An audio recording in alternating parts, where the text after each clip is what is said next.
get up that Geomancy, but once he gets it up, and you hear the crowd potentially it's going the wild. finals. Give it up. I mean, wow. Yeah, and tweet us again with the hashtag #PlayPokemon. Tell us who you're supporting for this final. One last time, Ethan Hall versus Alejandro Gómez. Yeah, I don't know what to expect from this matchup. Ethan Hall has been battling through double primal teams all weekend, I can only assume. Yeah, this is one crazy matchup, and I can't wait to see who gets crowned our national championship final champion. Yeah, I mean, basically, I think this matchup comes down to whether Ethan is able to get his Xerneas into a good position, get up that Geomancy. His opponent's team only has one resistance to fairy type attacks, and that is that Groudon. Whenever I'm running like a Xerneas scheme kind of team, and I see, okay, they have Cresselia and not Bronzong, I'm immediately happy.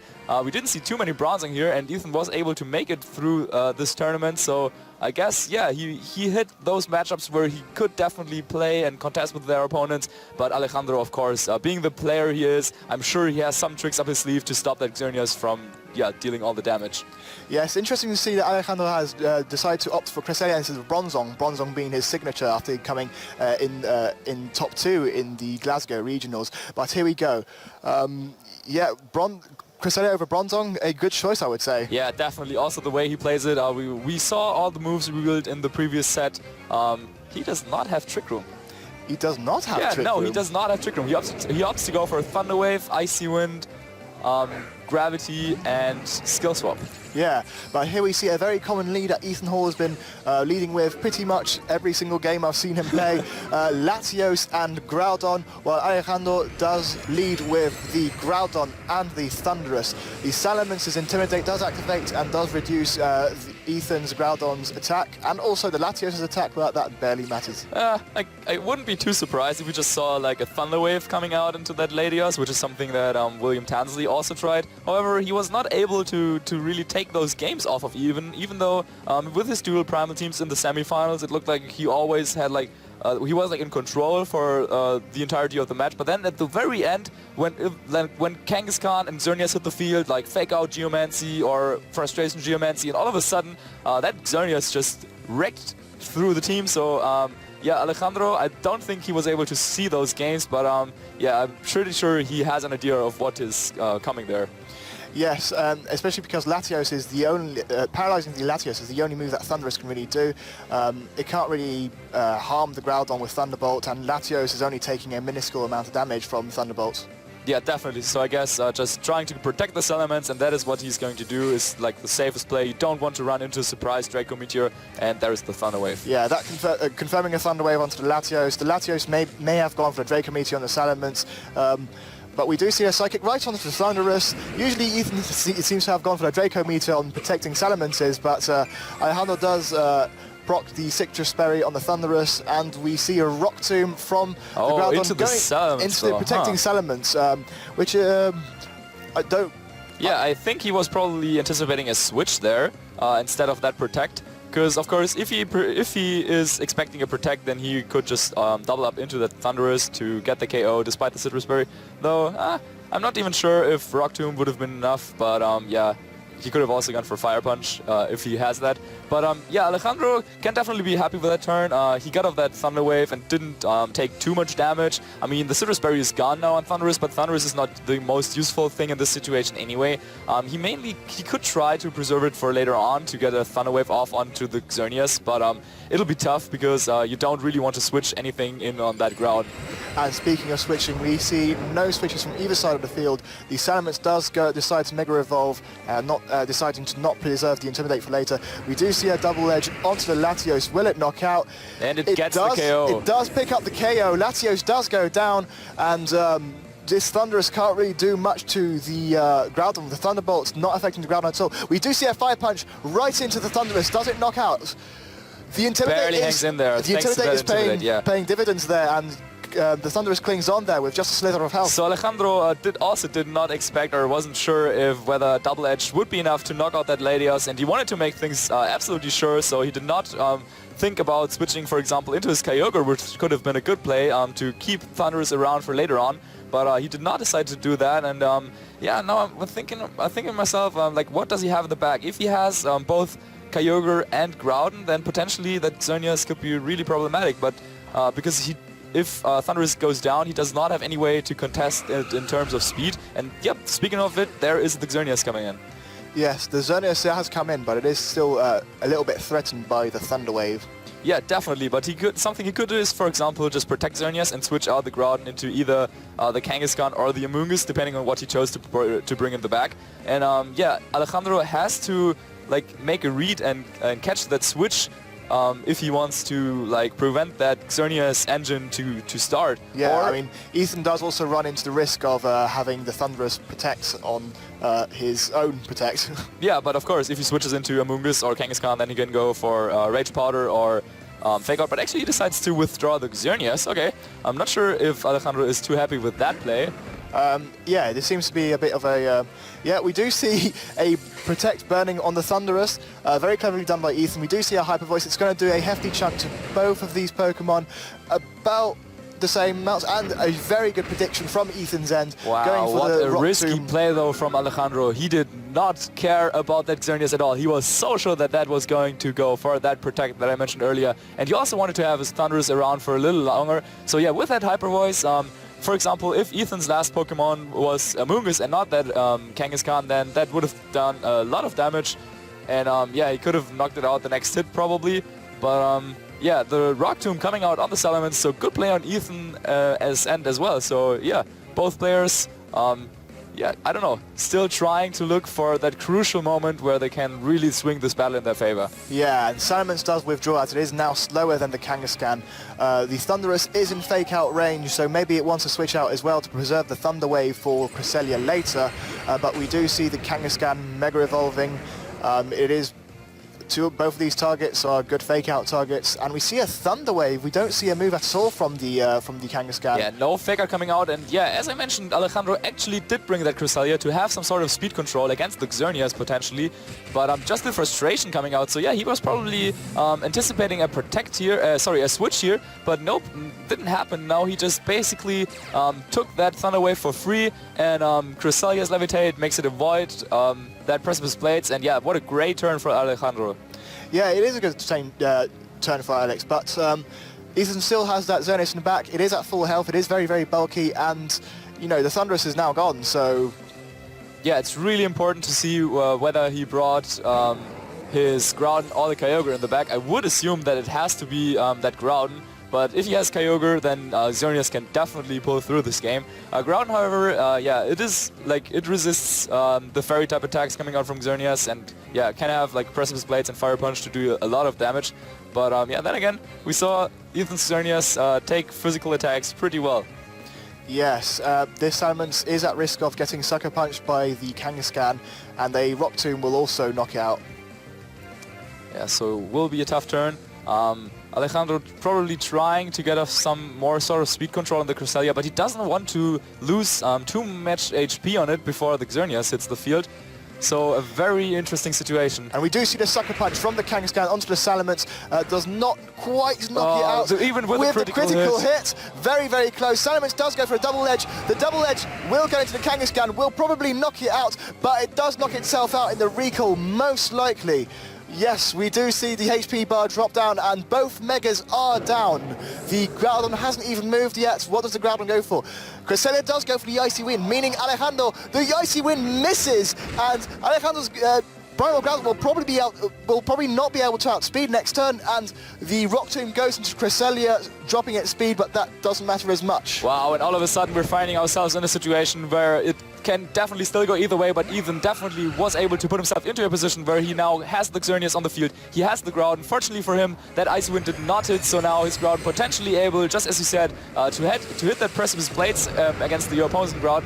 But wow, that's just what happens on Alejandro's end. Like, he made good plays for the whole battle, but he just did not bring one of his restricted Pokemon. So Thunderous and Cresselia, they're just not as strong as Kyogre. And now, I mean, it's down to 2-2, and had he hit that Icy Wind, he would have kind of had the speed advantage. But Cresselia, not really the offensive pressure that he needs in the situation. So it's all on Groudon's shoulders.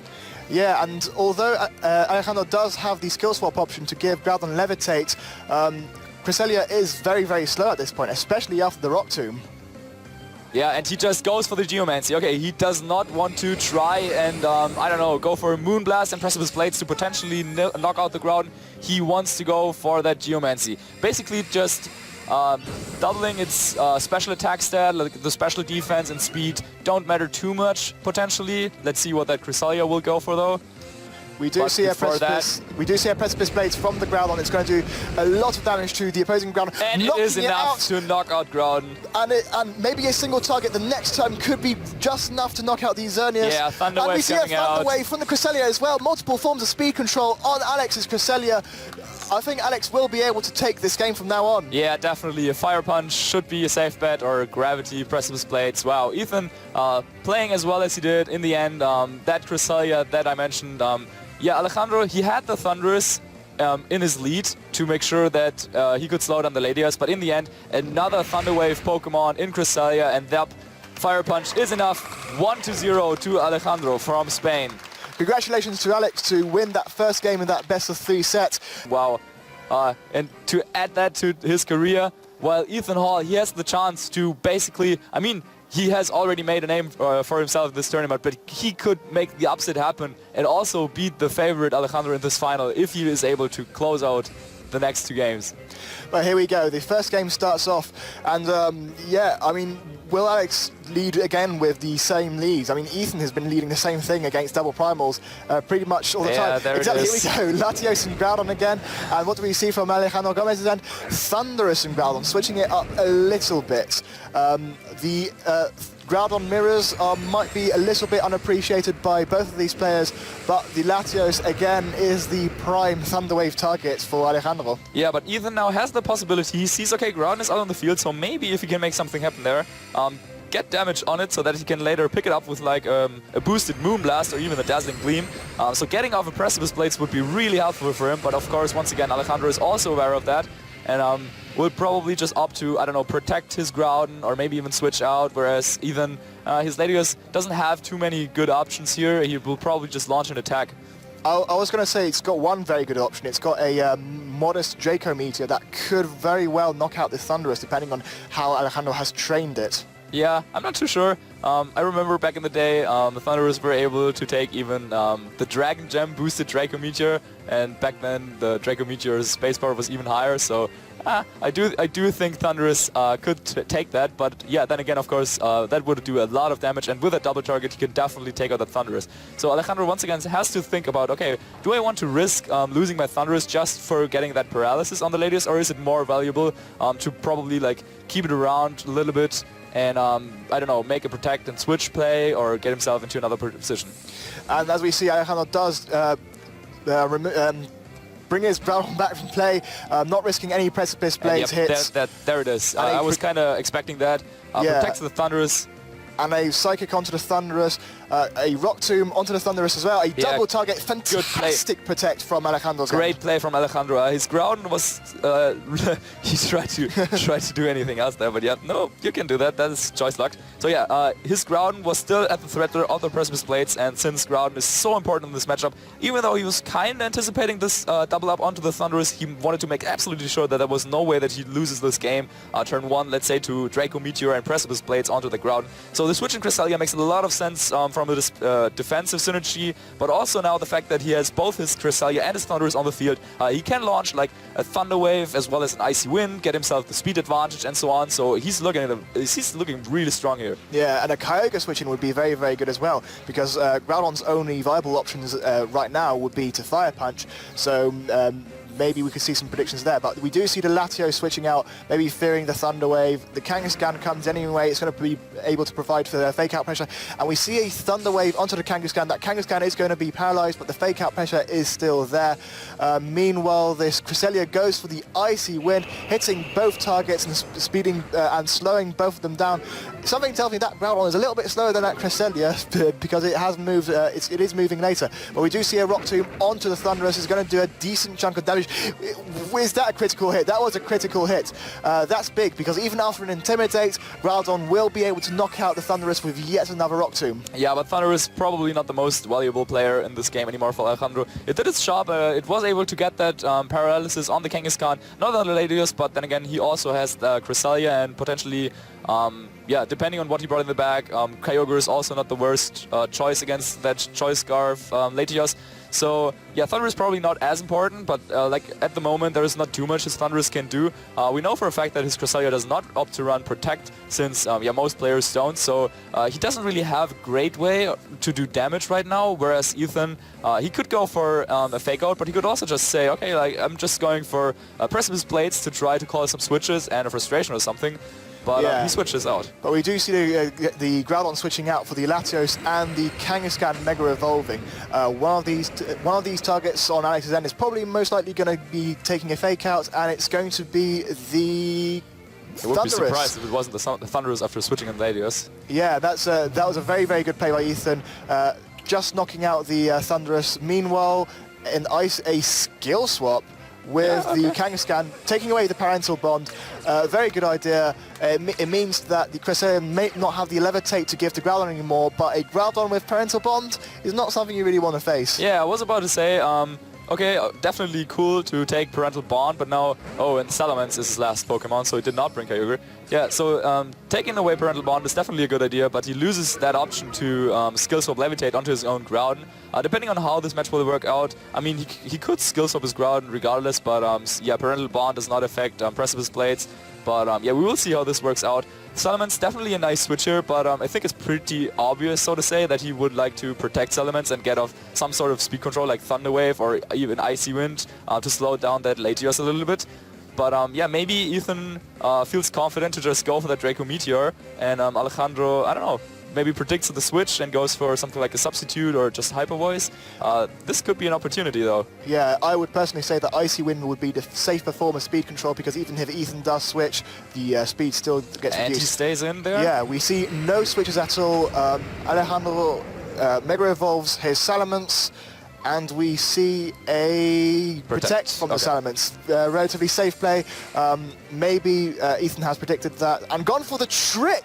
Tricking the Choice Scarf onto the Cresselia, locking it into one move. It's probably going to be Icy Wind, so not the worst move to get locked into. Yeah, I don't think Alejandro is too sad about that happening. Now, yeah, Latios also without that Choice Scarf would have been slower than the Salamence anyway. So even without that Icy Wind, like imagine that Mist or something, yeah, he would have given that sort of speed control away. And even like if he switches out the Latios now and comes back in later on, he won't be able to outspeed the Salamence at all. But maybe he thought that the threat of skill swapping around stuff and I don't know, was a little bit yeah, too big there. And locking Cresselia into the Icy Wind can actually be yeah, like an opportunity for later on to get Xerneas into a position where it can go for the Geomancy. Since looking at the board, Alejandro still did not really find like ways to deal like a lot of damage. He was able to like get the paralysis on Kangaskhan. Latios is now a little bit, well, like slowed down, but that was also on Ethan's behalf. So he really needs to start finding a way where he can stop Ethan from disrupting even further, so that then Ethan can bring out his Xerneas and potentially take this game. But we see Cresselia switching out, not fancying being locked into the Choice Scarf Icy Wind, and the Groudon does switch in. We see we see a double edge from Alejandro's from Salamence. As we saw before, it does knock out the Latios. What does this Kangaskhan go for? Either target could be taking a Frustration, and we do see the Frustration right onto the Salamence. It's not going to do quite enough because of the parental bond that was taken away a couple turns earlier. Yeah, Kangaskhan without parental bond, definitely not as threatening, but still able to deal a little bit of damage at least. Latios was really not doing anything anymore for Ethan, so he just lets it faint. Definitely wouldn't have been a good idea to switch into his Xerneas or the Groudon to take a lot of damage from that Salamence. But now he kind of has to think about what he can do in this position. Bringing out Xerneas probably would seem tempting, but then again, he could just take like a Fire Punch and like Double Edge. Both of those attacks do a lot of damage to it. He could go into his Groudon, but we know that Alejandro's Groudon is faster, so then just going for, I don't know, Precipice Blades and Hyper Voice would be really bad. But yeah, he decided to go into the Xerneas. He needs to make something happen. Yeah, the Xerneas does switch in here, but it is at risk of getting hit by both the Double Edge from the Salamence and the Precipice Blades. Intimidate support would be very, very nice for Ethan right now. Yeah, also something else to mention, the turn before where he switched on the Cresselia that was locked into Icy Wind was positionally wise like a really good choice. Getting out the Groudon. First of all, at the first I was thinking about, do you really want to take some damage? But he reduced his opponent's damage capabilities anyway by taking away Parental Bond. And he wanted to make sure to have some offensive pressure again once that Xerneas hits the field, and that's exactly what he did. And as we see, the Kangaskhan switches out, preserving the fake-outs for later, and we see the Groudon come in instead. Xerneas goes for the Protect, which I feel was which is a good play because it is a nice double target. The Double Edge goes right into the Protect, and we also see a Fire Punch also into the Protect. Wow! What a fantastic Protect from Ethan. We've had two great Protects in the same set in the same game. Yeah, that was definitely needed for Ethan. Now there was a chance that Alejandro would just go for Precipice Blades and Hyper Voice.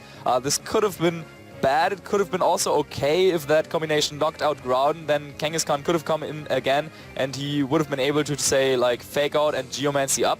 But now the way the position works now is that Xerneas still needs to find a way to get around that double target, which is still threatening because Groudon from Alejandro will outspeed Ethan's Groudon, so he won't be able to threaten knocking that out, and Salamence obviously being the fastest Pokemon on the field right now. So, and I think he really needs the Xerneas to be able to take that game, or he would try to, I don't know, take out the Groudon and then take the game with Kangaskhan.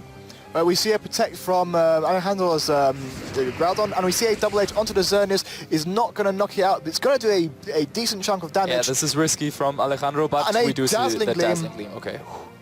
A Dazzling Gleam right into the Salamence. It's going to knock out. The only thing Alejandro has in the back is the Cresselia, which is locked into any move with a Choice Scarf from earlier, and the Groudon does go for the Precipice Blades, but the Groudon of Alejandro does Protect. Yeah, there could even be an interesting scenario in which Cresselia does not opt to lock itself into like an attacking move. It like, could for lock example, itself into skill Helping swap. Hand. It could just go for the skill swap on Groudon. However, I think Ethan should probably take care of the timer a little bit better. He has the Pokemon advantage, and this is the finals of a national championship. And yep, there is the skill swap that I just mentioned.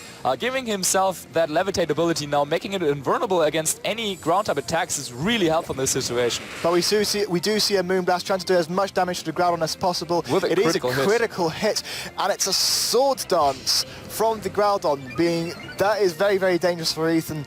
And we see a Precipice Blades, which is just going to not really affect the Groudon, and it's going to do a decent chunk to Cresselia. Yeah, Ethan, really, his win condition at this point is to take this one down to the timer. Yeah, or he just needs to take out the Groudon, since that is, of course, the one big damage dealer. Yeah, the clock definitely a thing. He was up in Pokemon, he made his choices very quickly, he knew what he wanted to do, and that Moonblast critical hit may have bailed him out of there. But now, of course, the next Moonblast won't do as much damage, and Groudon from Alejandro can just go for a Precipice Blades and then Protect from an incoming Fake Out and then go for a Fire Punch to seal up the game. So, yeah, Ethan really needs to think about how he wants to go about this. By the way, Rock Tomb also could have been a very interesting attack had he launched that on Groudon, but he probably was not expecting the skill swap coming out from the Choice Scarf Cresselia. Yes, that's true. A Rock Tomb would have probably sealed this game right here and then. But this Groudon decides to go for the Protect. We do see, we're probably just going to see another skill swap from Cresselia. I mean, he kind of has to. A good protect from Ethan's Groudon, and a skill swapping away the Fairy Aura from Xerneas, which barely matters, but giving the Xerneas the Desolate Land ability. Yeah, so once Cresselia will go down, Xerneas' attacks won't be boosted anymore as long as it goes down here, but the Moonblast goes into the Protective Ground, and now the timer is really an important figure in this game. I think there was an opportunity right now for Ethan. Like if he predicted that Protect to potentially switch into his Kangaskhan and then with Fake Out pressure just stall out a couple of more turns. But yeah, that boosted Ground is just so dangerous, and yeah, let's see what will happen. We see a Protect from the Xerneas, and we see a Cresselia choosing the correct skill swap target, at least, and giving the Groudon Fairy Aura, while Cresselia has Desolate Land again. Meanwhile, Alejandro's goes for the precipice blades and does connect with Ethan's Groudon, probably knocking it out because of the swords dance earlier. That is a big knockout for Alejandro. Once again, I think Ethan needed to make a play there, potentially, I don't know, bringing in the Kangaskhan at some point, but then again, it's always like so risky to see your opponent with that boosted Groudon. And right now, there's still an opportunity, though, for him to take this game to timer if he chooses the right target to fake out and, yeah, goes for the Moonblast with Xerneas, I guess. Since there won't be too much time left. Yes, either trainer could really take this one down to time depending on who protects and which target the Ethan fakes out with the Kangaskhan. The Xerneas being relatively bulky, neither of these Pokemon want to take a Precipice Blades from the Groudon, but on the same end, the Groudon doesn't want to take a fake out and it doesn't Gleam. Moonblast. Yeah, definitely not, but I think at this point, maybe even Alejandro could try to take this game to timer. He just needs to find one knockout this turn, but yeah, if the fake out, as you said, goes into that Groudon, then he can't go for it, so therefore he goes for the Protect. And now, did Ethan call that and go after the Cresselia? He did not. He does not go for the... and there's a skill swap taking away the Parental Bond from the Kangaskhan. What do we see from the Cresselia? Something big that Xerneas could do right now is go for the Geomancy. And we do see the Geomancy. I think that's a little too late. The time is running out. Time is running out, but he needed to attack that turn. A Moonblast could have knocked out the Groudon. He absolutely needed to attack that turn. That is heartbreaking. Yeah, he must have not noticed that the timer is running out like that. And as long as Alejandro's HP percentage in his team is higher than his opponent's, then he would be able to take this game, but it's really tough to tell. Kangaskhan, of course, being the healthiest Pokemon on the field, but the Xerneas is like really damaged, so yeah, Alejandro just has to let time run out, since now against that boosted Xerneas he cannot really do anything else, and we will just see how this game will end. Wow, what a clutch finish. I'm not entirely sure who's going to win this one via timer. My guess it's Alex, because he's the one... Oh, we do see a Sucker Punch. What a Moonblast. What? Ethan takes the game. Ethan takes the second game. Why? He attacked? What? Wow. What a mistake. He just had to let the time run out. There's, okay, so I don't understand how this works. Okay, so how this works is there's a comment time and a battle time, and once the battle time hits 0, even if the comment time is still going on, the battle will immediately end. Yeah, he's hitting himself there. Yeah. He was just too excited, and just like 1 second too early, he was like, okay, battle time is at 0. I just clicked, but apparently it was not. So wow, we'll go to a game 3. Yes, we are going to a game 3. A upset. Oh, what's... This is incredible. An incredible set. I can't wait to see what... I can't really tell what is happening now. I don't know who I want to win. I mean, like, for Alejandro, if he would have won that game, that would be so heartbreaking if now he's losing out on that. But we will never know. Latios and Groudon, once again, the leads of choice for Ethan. Yeah, leader choice. And this time the Thunderous deciding to maybe stay in the back or not be bought at all. We do see this Cresselia again. The Cresselia is now at risk of being targeted with a Choice Scarf, but the Choice Scarf did help him in the last game with the skill swap, but that is a very, very unlikely scenario to happen again. I do like the adjustment here by Alejandro. Like, his opponent led off with Latios and Groudon twice, and his Thunderous really only did, yeah, like the paralysis on the Latios, and then it was just sitting there, like not knowing what to do now. But with the Cresselia, he can go for the Thunder Wave, and then just spam Icy Winds, get that skill swap on his own Groudon to give itself the Levitate ability. So Cresselia is a lot more flexible in this position than Thunderous, so I really like this adjustment. Yeah, this is an adjustment Alejandro certainly has made. Maybe he thinks that he will try and win again by timer. I mean, starting with Groudon and Cresselia is a very, very defensive way to start. Yeah, I mean, if, like, in the game 1, you would probably not lead this, since your opponent could do something like, I don't know, just Kangaskhan and Xerneas, and, like, put yourself in a position where they can set up the Xerneas right away, and then you will take a lot of damage with the Groudon trying to defend that. But yeah, Alejandro making the adjustment here, and let's see how it will unfold. And Ethan brings back the Groudon, probably not wanting... Memento coming out. Ooh, that's not something we've seen so far. Now, Memento will make that Latios faint, but the special attack and the attack of... And he's setting up for Xerneas. He wants to go for fake out, and and Geomancy. We see a skill swap, but it barely matters because Ethan decides not to take back his Groudon. He saved it all the way in the finals for the last game, and Swordan's coming out, bringing back its attack set to neutral. Okay. Yeah, but the Precipice Blaze won't be doing as much as Alex would want in the next turn. Ethan has set up this Xerneas Kangaskhan setup beautifully, sacrificing his Latios in that way, and I don't know which targets Alejandro Ethan wants to fake out. Probably the Cresselia and not risk the Thunder Wave, and then maybe a Geomancy from... Yeah, however, he was risking so much with that play. He was basically going all in. He's like so committed right now. He sacrificed one Pokemon just to get in this specific situation. So if he doesn't like make the right call right here and sets up Geomancy, for example, Alejandro just has a Pokemon more, you know? So that kind of matters sometimes. Yes, but with a Geomancy, Dazzling Gleams are going to be hurting and are going to be helping Ethan a lot. Memento, that's such a cool tech. I was really not seeing that coming. Yeah, that's just really nice. Also, I'm loving this Scarf Latios. Anything with a choice scarf is good in my books. Dialga's Latios, but here we see Alejandro's Ethan's Kangaskhan Mega Evolving, deciding to choose the who does he target with the fake out? Targets the Cresselia with a fake out, not wanting to be Thunder Waved on the Xerneas, and we do see a Geomancy from the Xerneas. Xerneas is absorbing power, and at the end of this lovely animation, will be at doubled special defense, special attack and speed.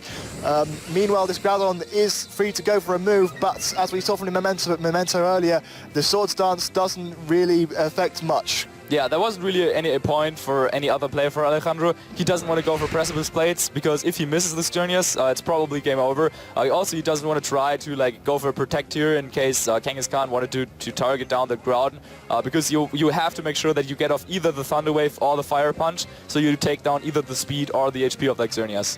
Yes, but right now Ethan's in a dangerous position because I wouldn't be surprised if Alejandro double targets the Xerneas with a Thunder Wave and another Fire Punch because the combination of Kangaskhan and Xerneas can only knock out one Pokemon in the field. Yeah, but he can go for Protect. So or he could also just, if Alejandro decided to like switch out or Protect or make a passive play, he has the capability to take out either of Alejandro's Pokemon with a double target with, say, Moonblast and Frustration.